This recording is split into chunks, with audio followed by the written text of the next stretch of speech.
Well, heck, it's Pastor Al here. Thanks for joining me again. You know, I show a lot of dog videos, and sometimes I get people to come to me and say, we cat people deserve equal time. Well, I'm not going to give you equal time, but I'll give you a little bit of time today. Let me show you a little video of a guy who's driving down the street, a little road out in the country, and sees something that causes him to stop and get out of his car. He's on the side of the road. He's gonna get killed for sure. Someone just, oh no, it's a whole, oh my gosh! I can't take you off. Oh my gosh, there's more. We got a kitten problem. I'm not able to, oh my gosh. Oh my gosh. Who would do this? Oh, I thought I'd save him one. Hot diggity dog. The tactical Honda was not prepared for this.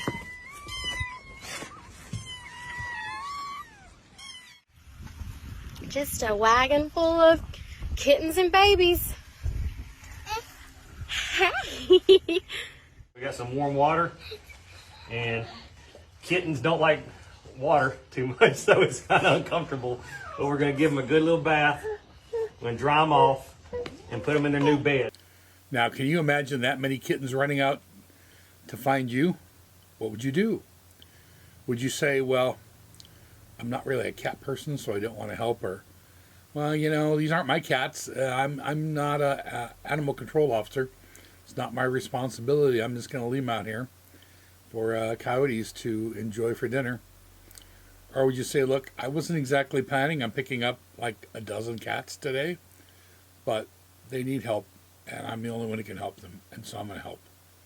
I'd like to think that you would do the last part, that even if you didn't feel like you should, that, or could do it easily, that, well, here's some little creature in need, and you can help it, and so you're going to do so. That's one of the things that Jesus tells us. One of the things he tells us is that whenever we can, we should do good. Now, that's not usually picking up a dozen kittens by the roadside. Sometimes it's doing something that looks pretty average.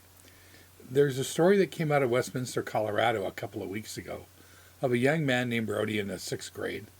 He was not a very popular kid, didn't have a lot of friends in school, and at the end of school, they got a yearbook. And you may not have gotten one yet, but it's that book that you get. It's got everybody's picture in it, and the thing that everybody does at the end of the year is you sign your friends' yearbooks. You write your name in there with a nice little, like, hey, we had a great year, see you next year. And you sign your name. Well, Brody went around and started asking people to sign his yearbook. Almost nobody would. Well, they were busy signing everybody else's yearbooks. They wouldn't sign his. Ultimately, he got 2 teachers to write a note in there and 2 people who literally just wrote their names and went home very sad. Now, his mom, of course, was very sad for him. And she put up a note on Facebook just saying, look, this is what happened.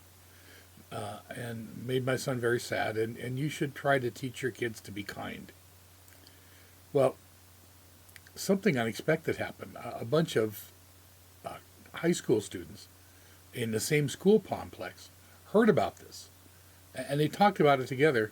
And you know what they did?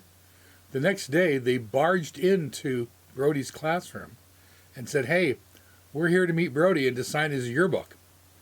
And they all gathered around and became his friends and signed his yearbook and just made things amazing for him. And of course, others students were jealous, and I hope they felt bad that they had ignored this guy, and now other people had heard about it and were trying to make good. In fact, a lot of cool, amazing things happened to him because of this. I'm not going to go into them today. But, you know, these high school students got it all started.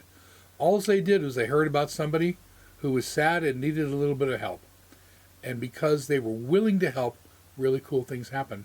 And I actually think cool things happen not just to Brody, but happen to them. Because when you do something good for somebody, usually the person who feels just as good about it is you.